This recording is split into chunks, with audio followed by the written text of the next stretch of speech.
107.3 Radio Sjonegoro FM. Sehat bersama Sjonegoro. Hai, assalamualaikum warahmatullahi wabarakatuh. Assalamualaikum warahmatullahi wabarakatuh. Selamat pagi, Sobat People, sahabat sehat Sjonegoro.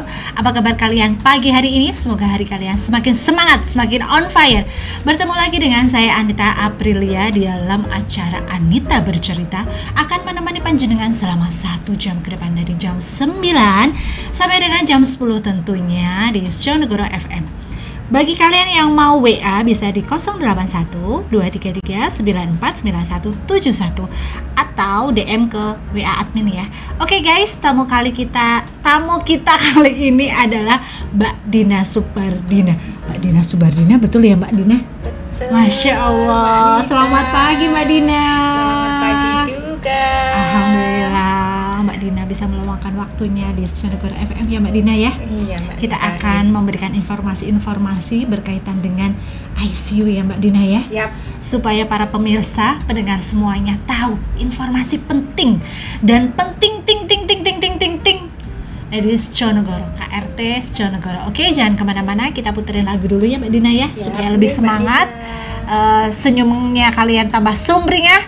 Check it out.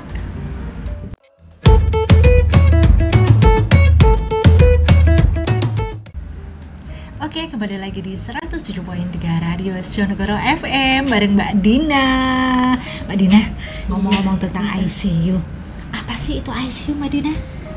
ICU itu kadang orang awam itu takut ya kalau dengar ICU. Mak teratap kayak gitu. Nggih. Untuk ICU sendiri itu merupakan unit khusus nih Mbak Dina. Jadi unit khusus di mana di situ dari ICU, Intensive Care Unit, di mana itu merupakan unit di mana perawatannya di situ juga perawatan khusus, membutuhkan perawatan yang khusus. Beda dengan pasien-pasien yang dirawat inap nih.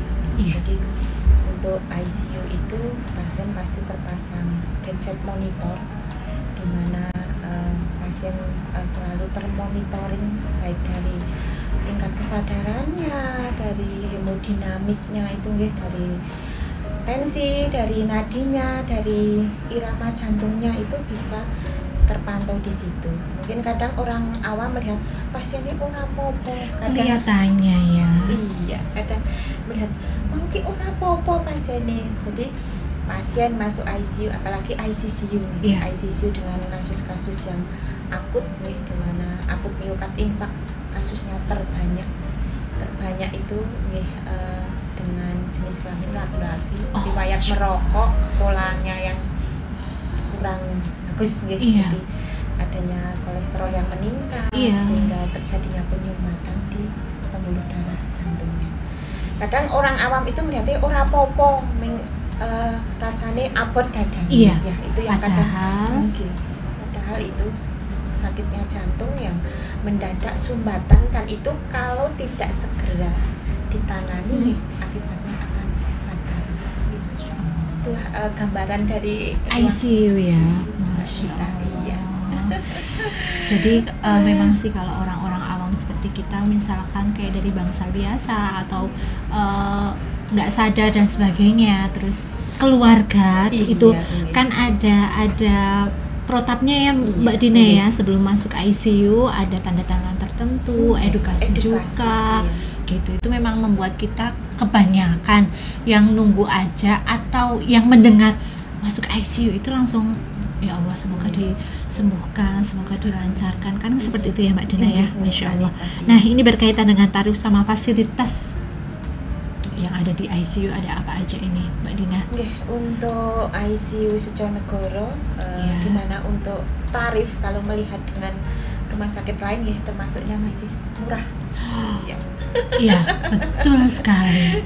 Di mana untuk kamarnya itu akomodasi kamar satu harinya 150.000 saat ini. Masya Allah. 150.000 dengan tempat tidurnya itu elektrik. Jadi kalau misalnya pasien harus diposisikan setengah duduk misalnya kita tinggal pencet aja nanti posisi setengah duduk. Kalau misalnya pasien mau dilakukan tindakan intubasi, kita posisikan dengan tempat tidur yang elektrik akan mempermudah kita dalam memposisikan pasien. Kalau yang manual terus okrek gitu ya. Itu ya. Itu dan difasilitasi setiap tempat tidur itu ada bedside monitor, ada ventilator mekanik, ada infus pump, ada sharing pump. Itu yang basic. Yang basic ya, yang dasar ada pasti gitu ya. Pasti di semua tempat tidur kita punya 13 juga ventilator. Iya. Masya Allah. Untuk visit dokter spesialis tarifnya 75.000.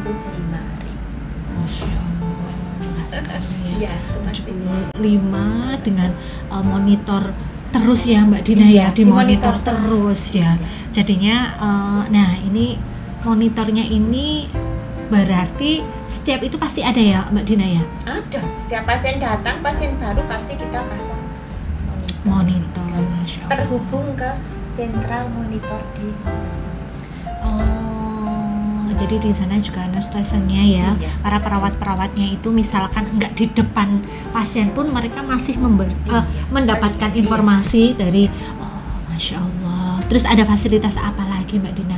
Untuk yang lainnya mungkin dari ini misalnya pasien butuh nebu, kita nebu juga alatnya ada. Kadang kalau pasien yang masuk ke ICU dengan gagal nafas atau adanya PPOK, riwayat asma itu perlu nebu kita fasilitas alat. Iya. Selain murah juga fasilitas komplit memadai. Nah itu. Oke, Mbak Dina, jumlah kamar yang tersedia di ICU. Jumlah kamar total untuk saat ini ada 13 tempat tidur, ada 13 tempat tidur dengan pembagian PICU ada 4 tempat tidur, terus ICCU 4 tempat tidur, ICU-nya 5 tempat tidur, yang 1 ICU isolasi. ICU 5 itu yang 4 TT ICU untuk pasien biasa, yang 1 isolasi, jadi terpisah. Iya. Oke. Ini jumlahnya 15 dan ke depan itu sudah dibangun, sudah disiapkan akan menambah 4 TT untuk ICU. Jadi rencana ketiga B sudah dipersiapkan. Masya Allah, luar biasa.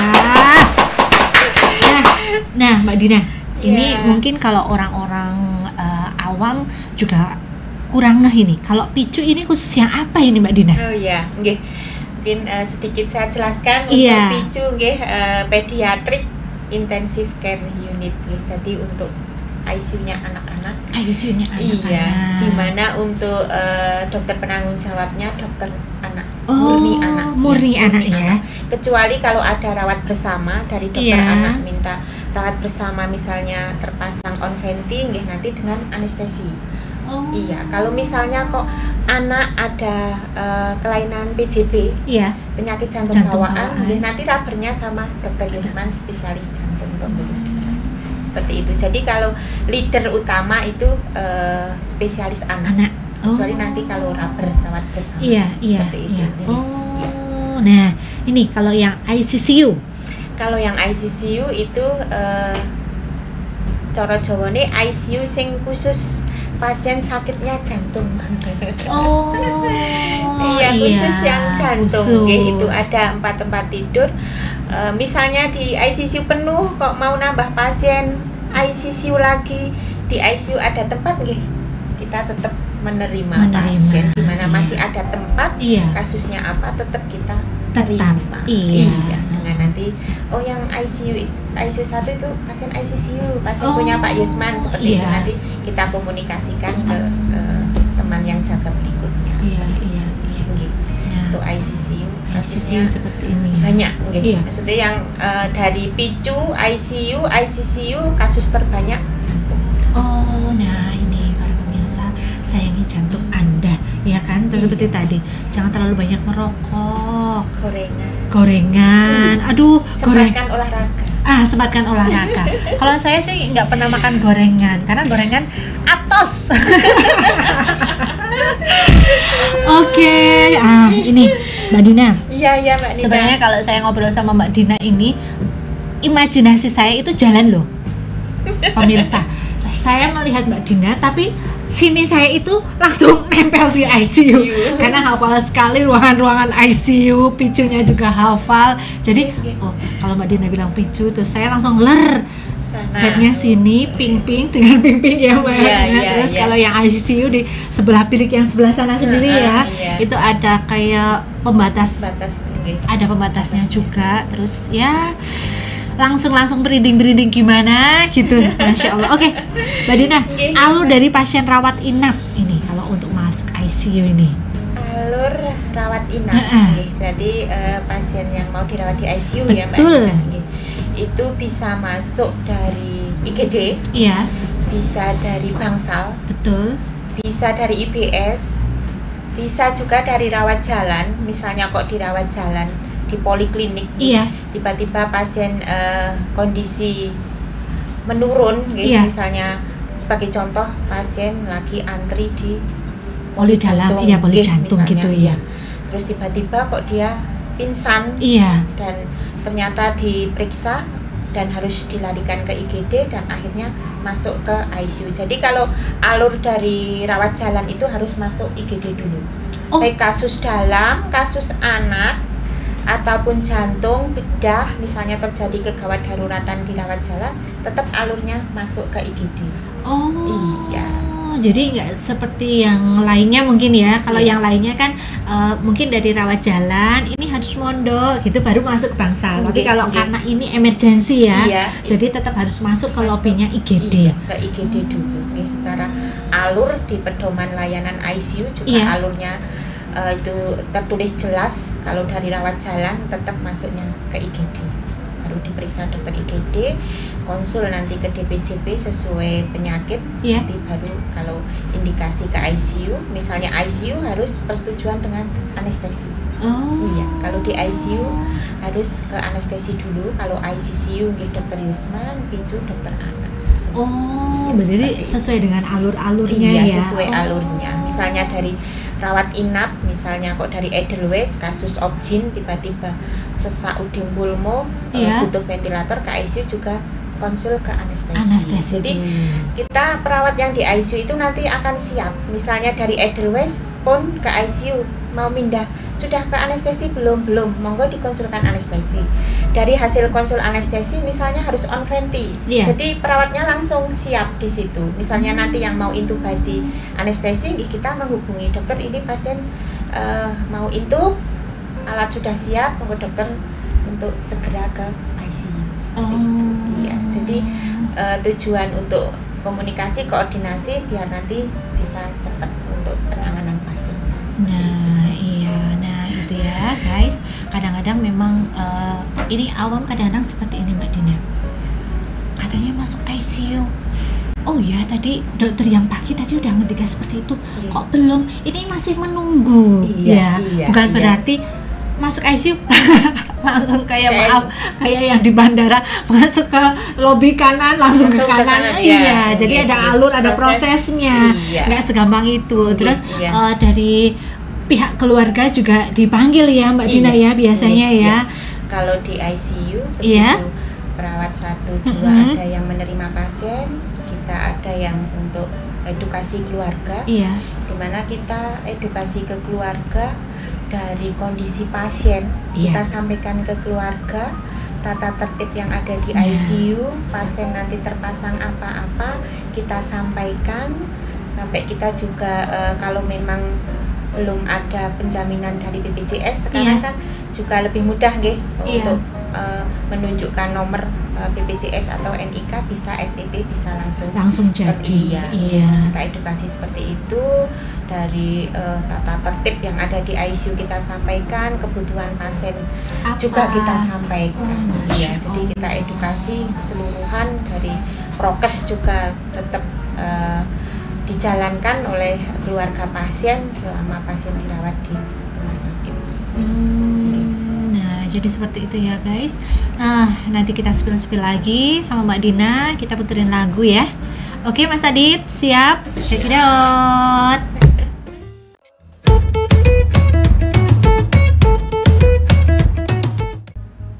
Hai, kembali lagi di 107.3 Radio Jonegoro FM. Mbak Dina, kita spill lagi ya? Ya, siap. Iya. Ini kalau di ICU ada jam besuknya nggak sih? Kalau kita mengikuti tata aturan rumah sakit, jam besuk kan berlaku untuk semuanya. Untuk semuanya.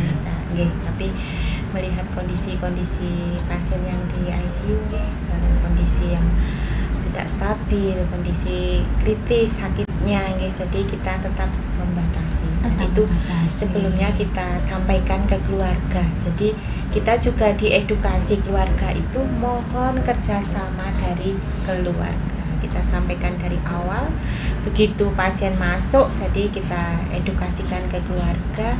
Boleh jam besuk, tapi kita tetap membatasi. Dimana yang utama yang bisa masuk itu keluarga inti saja. Jadi, inti. Misalnya kok tetangga mau pengen melihat, nanti kalau sudah kondisi stabil bisa pindah ke ruang. Nah itu. Iya. Begitu. Iya. Ini kalau di ICU kan katanya nggak boleh ada yang nungguin ini Mbak Dina. Iya, kalau di ICU. Kalau dipicu gini, jadi kalau di ICU itu memang kita mengkomunikasikan ke keluarga, di mana keluarga bisa mendampingi di saat jam besuk. Iya. Tapi di saat kondisi pasien kok menurun, kita juga akan memanggil keluarga. Jadi keluarga tetap harus standby. Iya, kita sampaikan di situ ke keluarga, misalnya dengan komunikasi, Pak Bu nyun sewu, ini kondisi pasien si A, kondisinya saat ini menurun. Dari keluarga untuk bisa mensupport dengan doa, seperti itu kita sampaikan. Jadi hal itu akan nanti meminimalkan komplain, Mbak Anita. Iya, jadi jangan sampai nanti kok keluarganya udah dikasih tahu seperti itu. Jadi kita meminimalkan komplain dan kita dengan memang pelayanannya dengan hati, kita kembalikan ke kita, ibaratnya itu keluarga kita. Iya, jadi semua pelayanan itu kita berprinsip BPIS. Bila pasien itu saya, kita juga kondisi sakit mesti kita butuh support dari orang-orang terdekat, Jadi di ICU pun secara tata aturan tidak boleh ditunggu, tapi kita tetap memberi kelonggaran ke keluarga, di mana keluarga bisa mensupport di saat-saat kondisi kritis. Kita tetap komunikasi ke keluarga untuk bisa mensupport dengan doa. Iya, itu penting banget. Untuk yang picu memang pasien anak itu harus dekat dengan orang tua, yang tahu selah-selai anak ini, itu unik habis ini tahu dia nangisnya itu karena apa, dia itu kan orang tua itu yang lebih paham. Jadi untuk pasien picu ada orang tua yang mendampingi di dalam satu wanita. Jadi kalaupun nanti kok orang tua mau keluar sholat atau dia mau makan, nanti bergantian dengan yang lainnya, yang intinya di situ tetap keluarga inti. Itu Mbak Anita. Masya Allah. Jadi seperti itu ya, walaupun nggak ditungguin, tapi ketika kondisinya mungkin sudah menurun ya Mbak Dina ya, itu pasti keluarga akan dipanggil. Dan juga Jonegoro juga memiliki ruang tunggu khusus pasien untuk keluarga pasien. Ya, jadi nanti biasanya dari Mbak Dina itu nyuruh satpam ya Mbak Dina tolong panggilkan, misalkan nomor telepon nggak bisa diangkat atau bagaimana, atau pasiennya nih keluarganya itu di sana kok. Kadang-kadang sampai satpamnya itu hafal, hafal. Ya, jadi untuk yang para pengunjung juga sama, boleh mendoakan. Syukur-syukur sih ketika para pengunjung itu datang ke situ udah jegeng-geng gitu ya, pasiennya udah baik, udah mau pindah bangsal. Nah, itu udah enak banget ya Mbak Dina ya. Tapi kalau misal memang dibatasi untuk berkunjung atau menjenguknya, itu memang ada sesuatu lah supaya mempermudah para tenaga medis ini merawat maksimal, ya kan Mbak Dina ya. Oke Mbak Dina, biasanya kalau di ICU itu pakai baju khusus ya Mbak Dina ya? Pakai baju khusus. Nah, ini untuk para pengunjung gitu yang harus disiapkan sebenarnya apa aja Mbak Dina? Ya Mbak Nita, untuk pasien-pasien di ICU, PICU itu memang memakai baju khusus dengan tujuan akan mempermudah tindakan yang akan dilakukan nih. Misalnya kok pasien pakai baju sendiri di mana sing sesek, mau susah. Ganti infus harus nyalik ke atau nyopet ke kadang gunting kalau mungkin melihat di ruangan seperti itu kita dengan baju khusus untuk yang PICU juga kita pilih warnanya yang pink-pink ya Allah pink-pink duster pink gitu ya. Iya, biar kalau anak-anak lebih cerah, biar kelihatan lebih cerah. Ini mulai kapan Mbak Dina? Memang udah lama ya? Sudah lama kalau baju itu kita juga stok banyak kalau yang PICU. Kalau yang untuk ICU memang stoknya terbatas dan ini sudah pengusulan ke bagian logistik. Di ACC tenang saja. Iya, nanti langsung di ACC.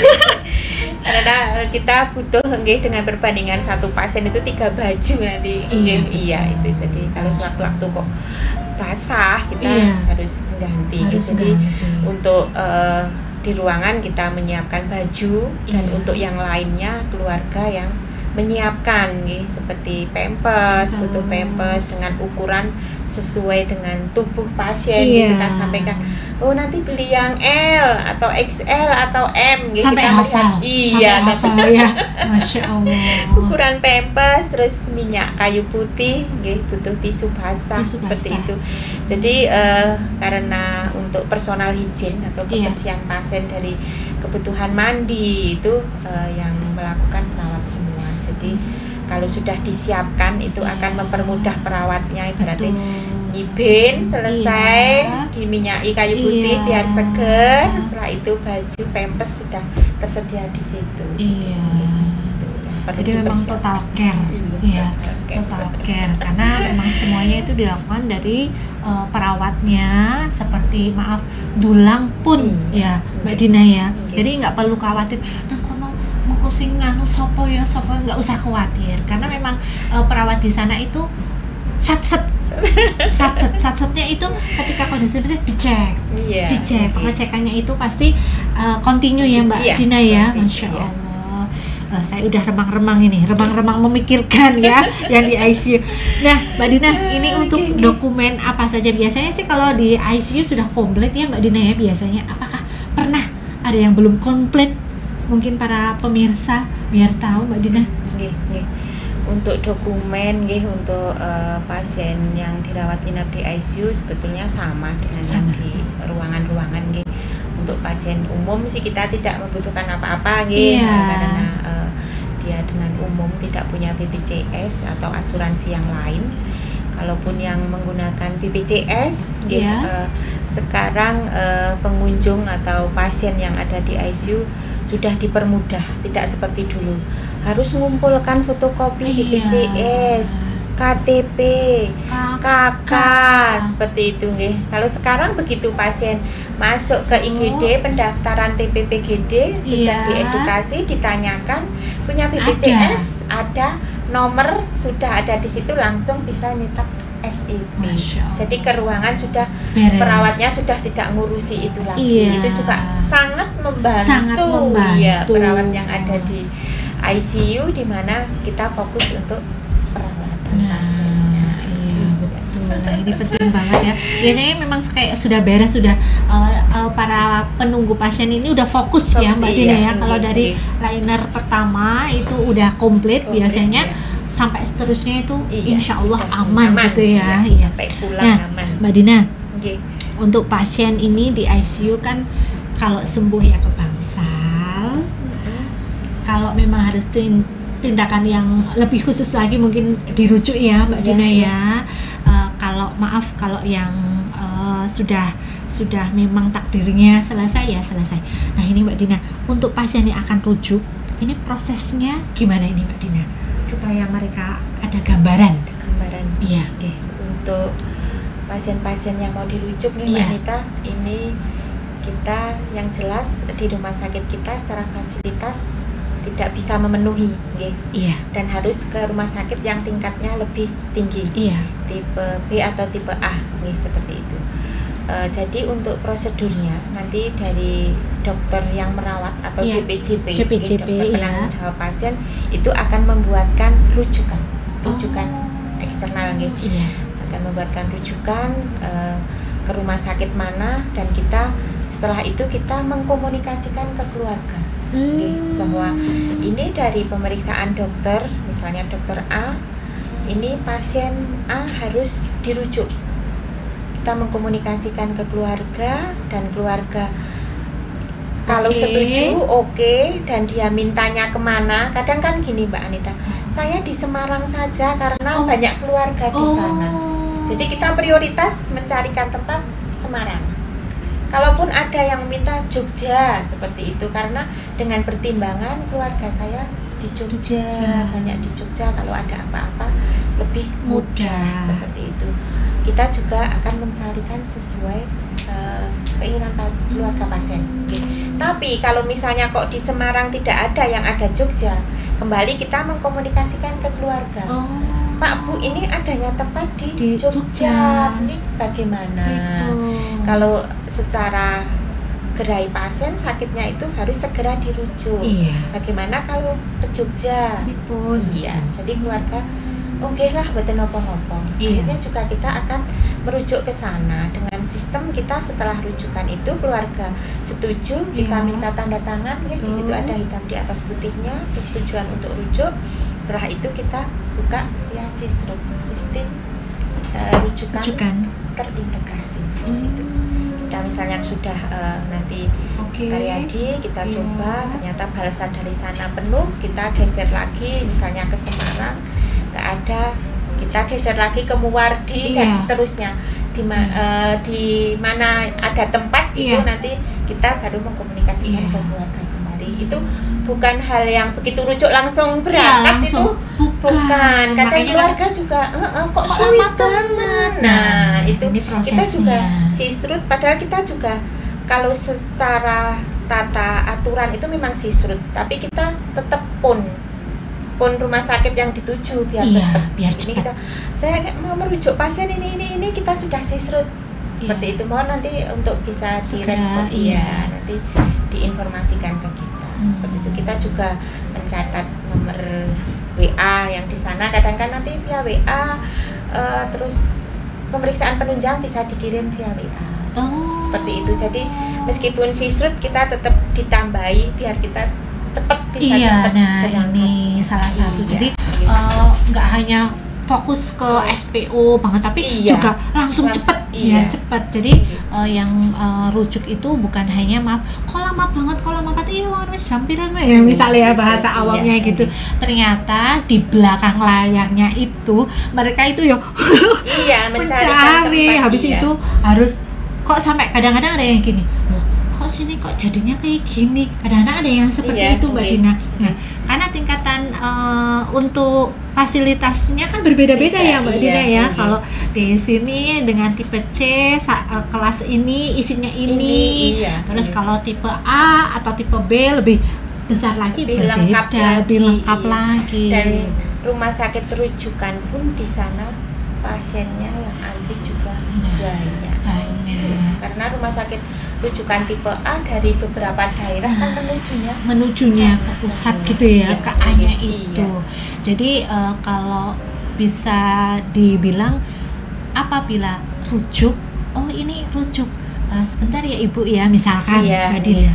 Kok waktu itu alhamdulillah ini jenengan itu adalah salah satu keluarga atau pasien yang beruntung ya. Karena tidak semua tempat rujukan itu langsung omber. Kan Mbak Dina, ini benar-benar bahasanya sudah Allah yang mengatur lah ya. Alhamdulillah dengan dipermudah. Ada yang dirujuk, habis dari rujuk itu sehat kembali, banyak ya Mbak Dina ya. Jadi untuk memberikan semangat itu pokoknya kalau di ICU itu semangatnya, doanya itu yang gaspol. Gaspol. Semangatnya juga gaspol. Nah, ini Mbak Dina, nanti kita spill lagi, kita akan puterin lagu ya. Mas Adit, siap? Siap. Cekidot.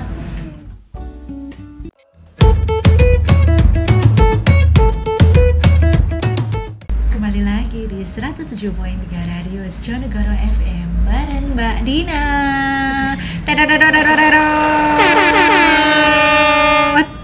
Mas Adit kalau saya mainin teror kayak mainin anaknya ya. Aduh, saya belum jenguk anaknya. Gimana ini Sobat People, undangan-undangannya ya. Masya Allah, yang penting doanya dulu lah ya. Semoga anaknya Mas Adit itu sehat selalu, bahagia selalu bapak ibunya, ya kan? Itu yang penting, karena tipe-tipe bayi pertama itu begadang. Ya, itu begadang yang bermanfaat ya Mbak Dina ya. Bukan begadang, jangan begadang gitu. Oke Mbak Dina, ya, kita spill lagi. Okay. Nah ini, dari satu pasien dengan perawat ICU, itu sebenarnya perawat ICU ada berapa? Kalau sekarang semuanya ada 16 lah. Wow, lumayan. Ya 16, tapi memang banyak juga banyak ya. Kalau lagi banyak, aduh saya nggak bisa. 16, aduh ya Allah, ya. 16 orang. Nah ini kalau di ICU ini harus perawat khusus ini Mbak Dina, punya sertifikat tertentu atau tidak ini Mbak Dina? Harus. Nah jadi nggih Mbak Anita, kalau di ICU itu perawat plus nggih, harus ada plusnya, di mana harus mengikuti pelatihan ICU selama 3 bulan. Wow, 3 bulan nggak main-main ini. Yang jadi perawatnya itu dilatih ya Mbak Dina ya. Iya, dulu saya waktu pelatihan ICU punya anak kecil ya Mbak Anita, tinggal nggih, nanti pulang pas libur gitu pulang. Jadi selama 3 bulan kita belajar ilmu ICU dari banyak itu yang dipelajari, dari dapat basic tentang teorinya, terus dari asuhan keperawatan di kritis nih, pasien-pasien kritis di ICU. Jadi secara akreditasi pun nggih untuk ICU itu pasti akan dilihat sertifikat perawatnya. Ada di sudah punya sertifikat atau belum, seperti itu nggih. Untuk saat ini yang sudah pelatihan picu ada 3, karena kan kita ada picunya nggih. Jadi juga khusus. Iya, kalau picu juga itu beda nggih, pelatihannya khusus picu. Untuk ICU kita secara umum nggih pelatihannya ICU. Kalau untuk picu jadi kekhususan anak-anak itu khusus gitu ya. Khusus anak ada sendiri pelatihannya, sama 3 bulan pelatihannya.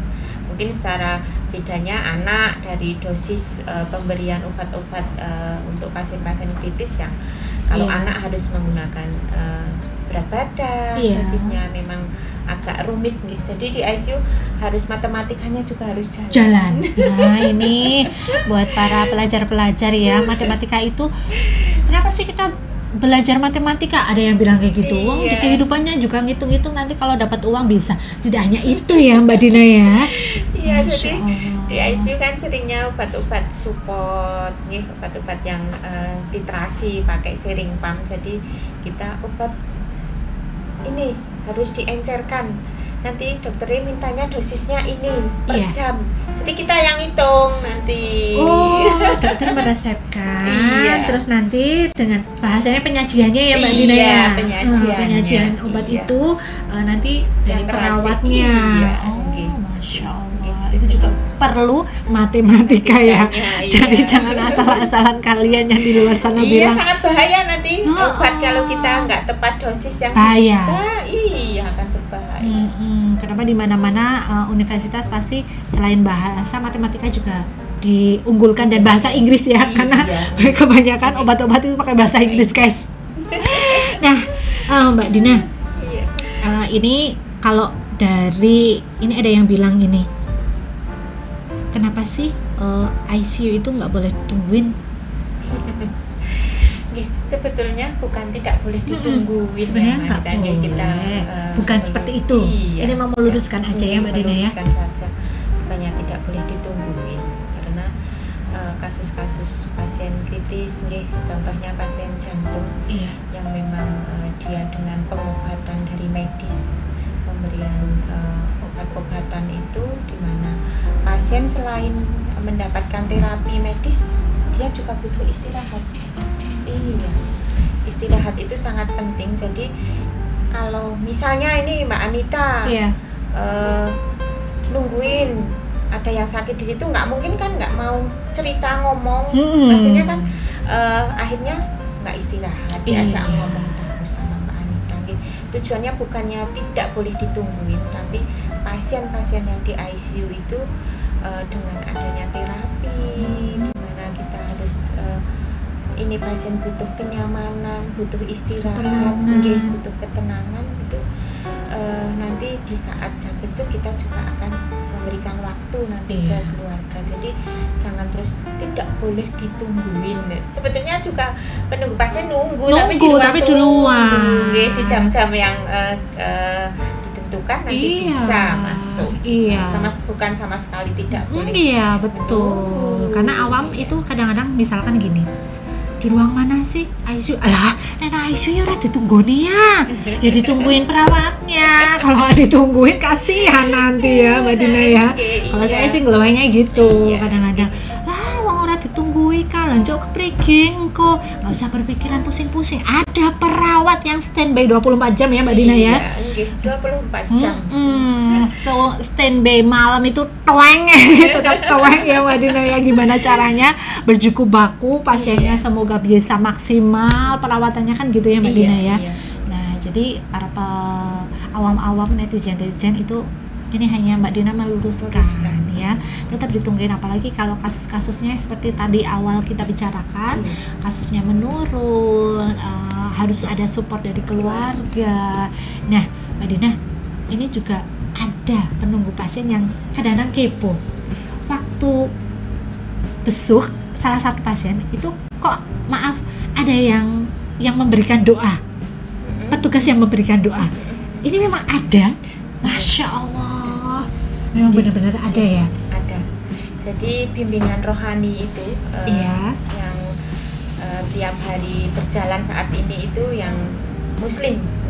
Jadi tiap pagi, jadi bergantian petugasnya itu datang ke ICU. Jadi bimbingan rohani itu dari petugas datang mendekati pasien. Kalau pasien yang sadar, diajak berdoa bersama, di mana di situ juga untuk berdoa kesembuhan pasien, berdoa juga untuk petugasnya biar diberi kesehatan, bisa merawat pasien dengan maksimal, dengan baik. Jadi itu suatu support yang luar biasa buat pasien-pasien yang ada di ICU, dan itu memang sangat dibutuhkan untuk pasien-pasien yang ada di ICU. Jadi tiap pagi itu petugas ada bimbingan rohani ya, dan mendoakan semuanya ya. Dan kalau yang non muslim itu keluarga kita informasikan, misalnya kok mau ada yang mendoakan, mungkin dari yang Nasrani pendeta atau Katolik Romo, sewaktu-waktu mau mendoakan, kita juga mengizinkan. Masya Allah. Itu salah satu yang di bimbingan rohani itu yang banyak para pemirsa itu kurang pernah loh, aku kok ninggali, pernah saya sendiri sudah pernah ya, itu suruh meninggalkan nama sama pinnya, maksudnya nama pasiennya plus nama ayahnya gitu. Ternyata itu salah satunya adalah dapat bimbingan rohani itu ya. Masya Allah, luar biasa. Itulah di bahasanya orang itu kalau dimasuk di ICU itu baik perawatnya atau semuanya lah, itu bagi saya itu mereka penolong. Dan di situ itu Allah sudah menakdirkan kita ketika kita berdoa, misalkan kita sakit. Saya biasanya berdoanya semoga misalnya di ICU, semoga walaupun di ICU tapi nanti Allah kasih tenaga medis yang paling baik, yang paling disupport sama Allah, terus mendapatkan bejo. Karena memang kalau lagi sakit itu ada keberuntungan tersendiri ya. Selain kita dosanya digugurkan, terus itu ada istirahatnya, keluarga juga semakin erat ya Mbak Dina ya. Biasanya semakin erat, lebih dekat. Yang mungkin keluarga-keluarga dari sana-sana jauh pengen mendekatkan, Masya Allah, pengen berdoa seperti itu. Nah Mbak Dina, untuk meng-closing, sebelum closing, suka dukanya di ICU apa ini Mbak Dina? Kalau dukanya jangan gitu ya. Iya, jadi sukanya saja nggih Mbak Anita nggih, di mana kita perawat di ICU suatu kebahagiaan nggih bila kita bisa merawat pasien survive nggih dari kondisi yang tadinya kritis nggih, kondisi bisa dikatakan kurang baik, dan dengan perawatan dengan proses beberapa waktu dan akhirnya pasien bisa membaik, itulah suatu kebahagiaan, menjadi suatu kepuasan nggih kita. Dan ini Mbak Nita, kalau kita merawat pasien yang lama itu nggih suatu nggih memang kok mesake temen yo ora inilah intinya, kok belum ada perbaikan itu yang mungkin menjadi suatu kesedihan nggih, dukanya itu. Kalau yang lain-lain sih tidak nggih, tapi untuk dukanya paling itu. Selama merawat pasien kita juga pinginnya diberikan kesembuhan, kita juga mengupayakan ibaratnya kondisi yang seperti ini tidak mengenal waktu nggih, kita konsultasi ke DPJP. DPJP pun tengah malam nggih ditelepon perawatnya melaporkan kondisi pasien yang itu yang juga luar biasa nggih. Kita intinya mengambil waktu istirahat dari DPJP yang tengah malam istirahat, menjelang pagi kita ganggu dengan melaporkan kondisi pasien. Jadi jadinya dengan kesembuhan pasien, di mana proses yang luar biasa itu yang menjadi suatu kebahagiaan perawat ICU selama merawat pasien di situ. Dan tidak sukanya yaitu atau kesedihan atau dukanya di mana kita tidak berhasil merawat pasien, dan itu semua memang kehendak Tuhan nggih Mbak Anita, itu sudah rencana Tuhan yang terbaik nggih. Kadang juga ada juga yang kondisi baik, datang baik tiba-tiba ada penurunan juga ada juga yang kondisi menurun dengan jadi baik seperti itu. Itulah karena suka duka ya, karena Mbak Dina itu tadi PPIS ya. Jadi seperti itu. Jadi ketika keluarga pasien sedih, perawat-perawat pun sama, karena mereka juga bahasanya orang itu sudah berupaya sekeras mungkin, sudah semua udah oke, tapi memang kalau Allah sudah memberikan takdir ya Mbak Dina ya, itulah takdir yang terbaik dari Allah. Dan sebelum closing, apakah ada yang disampaikan kepada para pendengar Mbak Dina? Nggih Mbak Anita, nggih sedikit menyampaikan ke semuanya nggih, di mana kesehatan itu sangatlah penting. Jadi keinginan orang sakit itu hanya sehat. Jadi jagalah kesehatan para pemirsa nih, untuk bisa tetap berpola hidup sehat, karena sakit itu tidak mengenal usia. Nah, betul ya. Sakit tidak mengenal usia, kita harus jaga kesehatan kita jaga pola hidup sehat kita dengan baik. Itu saja Mbak Anita. Masya Allah.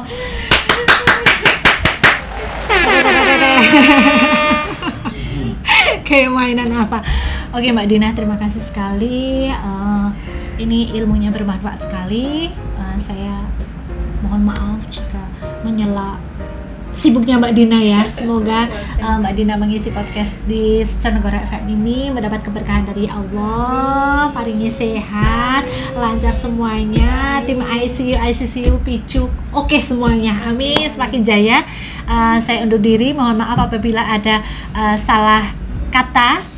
Kita akan berjumpa lagi di lain waktu, lain kesempatan dengan podcast yang lebih menarik lagi. Jangan lupa ikuti channelnya RSUD Wonosobo, like, comment, subscribe. Oke? Wassalamualaikum warahmatullahi wabarakatuh.